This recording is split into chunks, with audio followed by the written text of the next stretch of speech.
Halo, berjumpa lagi dengan Ibu IEP. Nah, kali ini kita akan membahas tentang bakteri. Nah, sebelum kita memulai materi ini, sebelumnya pernah tidak kalian mencicipi yogurt? Tahu tidak kalian asalnya dari mana? Nah, yogurt itu sebenarnya dari susu yang mengental, dari proses fermentasi, dan dibantu oleh bakteri. Nah, disinilah kita dapat melihat peran bakteri dalam kehidupan sehari-hari. Nah, bukan hanya dari fermentasi saja, di dalam usus kita juga ada terjadi pembusukan makanan dan itu juga dibantu oleh bakteri. Peranan bakteri dalam kehidupan kita itu sangat erat. Jadi, itulah gunanya kita mempelajari materi ini. Oke, pada materi sebelumnya kita sudah mempelajari tentang sistem klasifikasi 5 kingdom. Kita akan mempelajari per satu bab. Nah, yang pertama sekarang kita pelajari yaitu kingdom Monera. Nah, kingdom Monera ini terbagi atas dua. Kita bisa lihat itu ada Archaebacteria dan yang kedua itu ada Eubacteria. Nah, Eubacteria inilah yang akan kita pelajari sekarang, yaitu ini kita dapat jumpai di mana saja. Sebelum kita mengetahui ciri-ciri dari Eubacteria, kita harus mengetahui bahwa bakteri itu diambil dari bahasa Latin yaitu bacterium dan bentuk jamaknya yaitu bakteria. Oke. Nah, selanjutnya nih ciri-cirinya. Ciri-ciri dari Eubacteria. Yang pertama, kenapa dikelompokkan sebagai kingdom Monera? Yaitu karena dia adalah mikroorganisme yang termasuk prokariotik, yang artinya belum memiliki membran inti. Harus diingat ya. Terus yang kedua, dia itu uniseluler atau sel tunggal, hanya satu selnya. Tapi kalau banyak selnya itu seperti manusia itu disebut dengan multiseluler. Memiliki bentuk sel yang bervariasi, mempunyai dinding sel. Dinding selnya itu mengandung peptidoglikan. Itu yang membedakan pembedaan antara Archaebacteria dengan Eubacteria, yaitu dinding selnya. Baru kosmopolitan, artinya mudah ditemui di mana saja. Itu bisa di tempat yang kotor, ada di usus, ada di tanah, dan di lainnya. Baru dalam kondisi yang kurang menguntungkan, itu maksudnya nih ya, dia akan membentuk endospora, reproduksi dengan membelah diri atau pembelahan biner ya. Baru ada juga dengan paraseksual, nanti kita bahas selanjutnya. Nah, cabang ilmu biologi yang mempelajari tentang bakteri yaitu bakteriologi. Oke, ini struktur tubuh bakteri itu bagaimana sih sebenarnya? Mari kita lihat sama-sama. Di sini sudah Ibu sediakan ada gambar, kita bisa lihat. Nah, keterangannya yang pertama itu adalah nukleoid atau materi genetik yang membawa pewarisan sifat ya. Baru yang kedua itu flagel, ini yang seperti ekor ini, itu adalah alat geraknya. Yang ketiga, plasmid. Plasmid itu sama seperti nukleid tapi lebih kecilnya, sama-sama untuk materi genetik juga untuk reproduksi dari bakteri itu sendiri. Terus keempat yaitu ada dinding sel, nih yang warna biru ya, itu untuk pelindung dari bakteri itu dan sebagai penopang bentuk tubuh si bakteri. Lalu yang kelima, yang titik-titik ini itu adalah ribosom. Dia ini yang menyalurkan makanan atau zat-zat yang terdapat di dalam tubuh bakteri. Sitoplasma. Sitoplasma ini bisa kalian lihat, yang ditunjuk itu adalah warna pink cerah. Itu adalah cairan yang terdapat di dalam tubuh bakteri, namanya sitoplasma. Ini ada kapsul dari setelah dinding sel itu ada kapsul, yaitu selain sebagai pelindung juga, ini juga sebagai penyedia makanan untuk tubuh bakteri ya. Nah, ini kita bisa lihat bentuk bakteri lainnya. Selain ini banyak bentuk-bentuk bakteri, maka dari itu adalah dibuat klasifikasi bakteri yang pertama dulu kita bahas yaitu berdasarkan bentuknya. Ada yang bentuk kokus, kokus itu bulat, Baru ada yang bentuknya bakteri yang seperti spiral ya, ini kan nih gelombang-gelombang. Baru ada yang berbentuk basil, berbentuk seperti batang. Nah, kalau yang kokus itu kan bulat. Kalau hanya satu dia bulatannya itu monokokus. Kalau dua diplococcus. Ini yang seperti anggur ya, staphylococcus. Ini bentuk panjang dia berantai, streptococcus. Ini yang berbentuk seperti kubus, namanya sarkina. Ini dia tidak kubus ya, ini hanya 4 ini kan persegi, sedangkan ini kubus. Kalau yang ini yang 4 saja dia itu tetracoccus. Spiralia itu ada 3, ada yang bentuk spiral, vibrio yang seperti koma. Baru kalau dia panjang itu namanya spiroseta. Baru kalau yang berbentuk batang, basil, kalau satu saja sama ya, seperti monococcus, monobasil.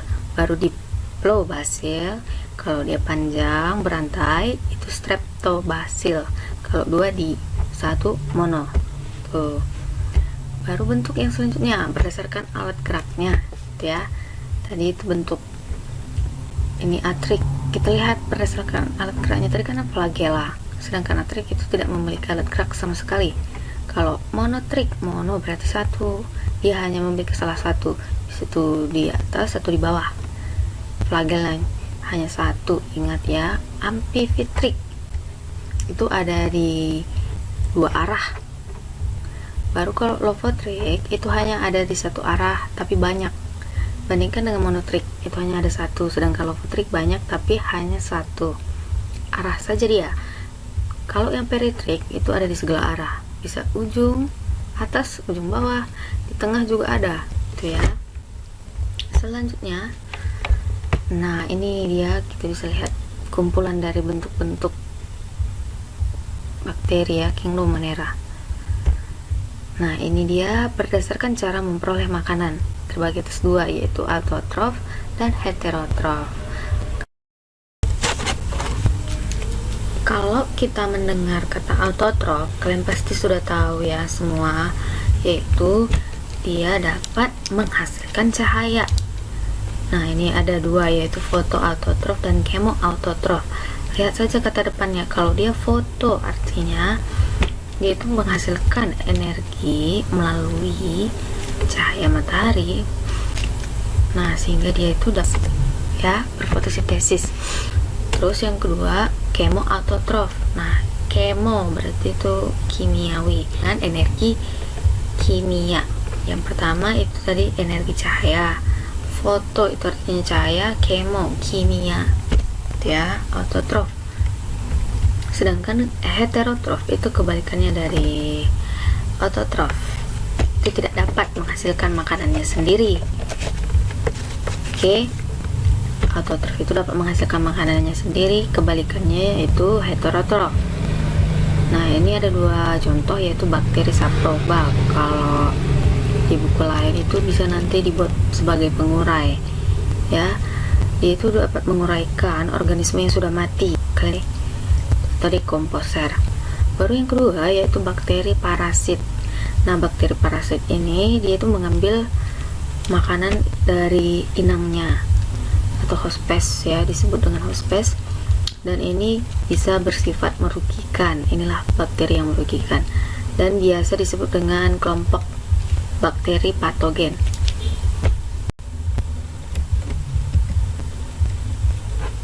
Nah, selanjutnya berdasarkan sumber oksigen yang diperlukan dalam proses respirasi atau bernapas.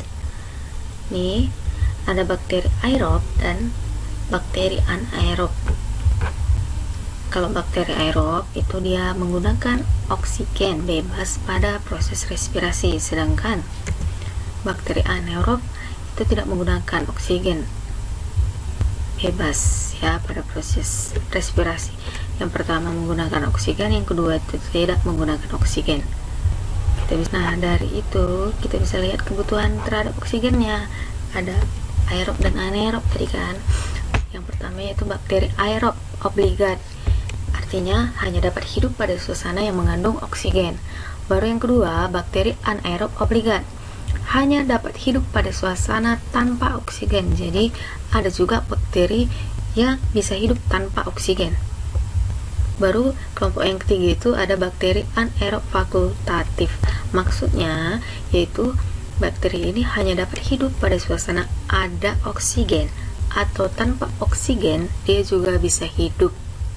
Ya, pertama aerob obligat, anaerob obligat, dan yang terakhir anaerob fakultatif. Selanjutnya kita masuk ke reproduksi bakteri.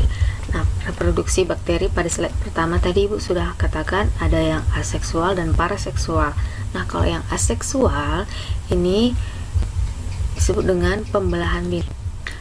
Jadi reproduksi bakteri yang kedua yaitu paraseksual, yaitu ada 3. Jadi paraseksual ini dengan cara rekombinan DNA materi genetik, yaitu ada transformasi, transduksi, dan konjugasi ya. Kalau dia yang transformasi ini singkat saja Ibu jelaskan. Kalau yang transformasi bisa kita lihat gambarnya, itu ada dia terjadi perpindahan nih sedikit materi genetik. Ini dia. Nih, kan? Bahkan bisa sampai hanya satu gen saja dari satu gen bakteri yang lainnya. Kalau dia yang transduksi, dia itu pemindahan materinya, materi genetiknya dari sel ke sel lainnya dengan perantaraan organisme lainnya. Ini ya seperti itu. Baru yang ketiga itu konjugasi, pemindahan materi genetiknya itu berupa plasmid ya secara langsung. Baru kita lihat di sini dia itu akan terbentuk jembatan Fili yang akan berdekatan, baru dia akan bertukar dan ini menjadi 2 sel yang mengandung plasmid. Itu ya, kita bisa lihat ini kan terjadi kontak. Itu dia, ada 3 ya reproduksi bakteri yang secara paraseksual, ada transformasi, transduksi, dan konjugasi. Oke, selanjutnya kita bisa lihat yang terakhir yaitu peranan bakteri dalam kehidupan, khususnya yang eubakteria ini ya, ingat. Jadi ini yang manfaatnya kita bisa lihat khususnya pada pembuatan makanan ya. Kalau kita lihat di sini yang Ibu sediakan, ini judul yang kalian lihat sekarang yaitu Cyanobacteria. Ini adalah bagian dari kelompok Eubacteria atau bakteri. Jadi ini tersebar di berbagai tempat ya habitatnya, bisa itu di perairan, bisa itu di tanah atau bebatuan.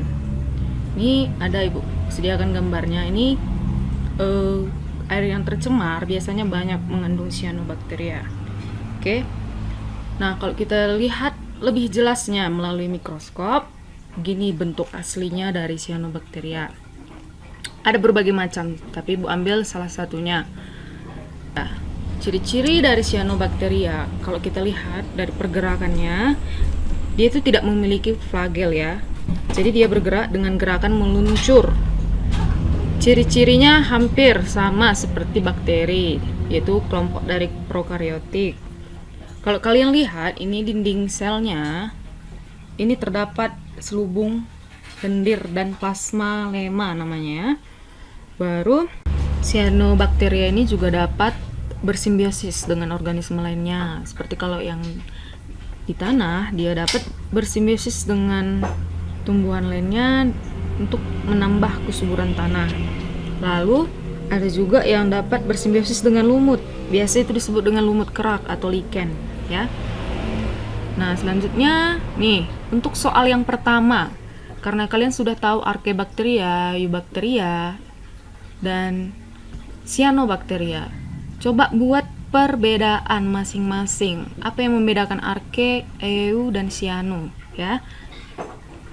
Ya lebih bagusnya itu dalam bentuk tabel. Oke, itu dia soal yang pertama. Nah, ini dia soal yang kedua, berhubungan dengan reproduksi dari Cyanobacteria. Supaya menghemat waktu, coba kalian cari tahu apa itu pembelahan sel, fragmentasi, dan spora. Nah, ketiga ini adalah reproduksi dari Cyanobacteria.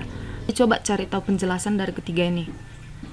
Oke, Soal yang selanjutnya, nah ini adalah salah satu contoh dari cyanobacteria, yaitu spirulina. Pasti kalian sudah pernah dengar kata-kata spirulina, apalagi yang cewek. Biasanya ini bisa dibuat dalam masker ya, masker wajah. Nah, ini salah satu peranan dari cyanobacteria. Coba kalian cari tahu apa hal info yang menarik dari spirulina. Ini ada buat dalam penampakan dari mikroskop. Nah, itu dia ya. Ada 3 soal. Oke, selamat pagi semua.